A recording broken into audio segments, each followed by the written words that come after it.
A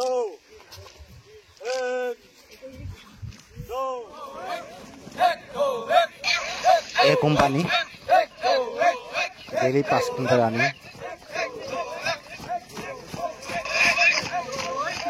এটি daily থাকে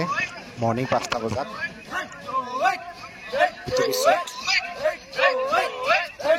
গলবোৰ কৰা হ'ব ফিজিকেল কাৰণে তিনি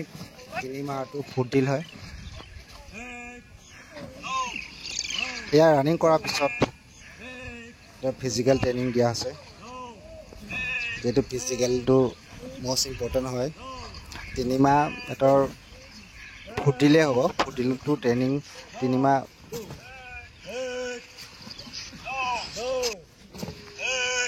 ফুৰ্তিলৰ পিছতহে আৰ্মছ দিয়া হয়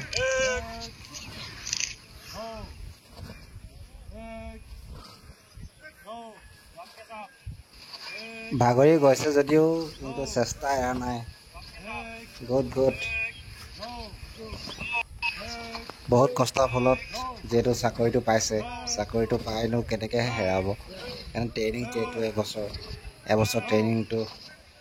যেনেকৈ কৰিব লাগিব যদি পাছ কৰাৰ পিছতহে এজন এটি জোৱান হ'বগে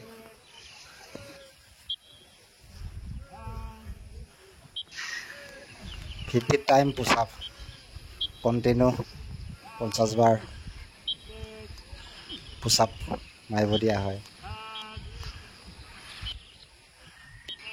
যিসকল এবাৰ আসাম পুলিচত ভৰ্তি হ'বলৈ গৈ আছে তেওঁলোকে ৰেডি হৈ থকাটো সময় আহি পৰিছে বেছি দিন নাই কিছুদিনৰ পিছত ৰিজাল্ট দিবহি ৰিজাল্ট দিয়াৰ পিছত আৰু দুদিনৰ পিছত হয়তো ট্ৰেইনিং পোষ্টিং হ'ব তাৰপৰা ট্ৰেইনিং আৰম্ভ হ'ব এতিয়া এই সময়তে ঘৰতে অকণমান ৰানিং কৰি থাকক অলপমান ফিজিকেল বনাই আনো তেতিয়া কষ্ট অলপমান কম অনুভৱ হ'ব নহ'লে একো যদি বহি যদি থাকে বৰ্তমান আকৌ ঘপককৈ যদি ট্ৰেইনিং কৰে তেতিয়া কষ্ট বেছি হয়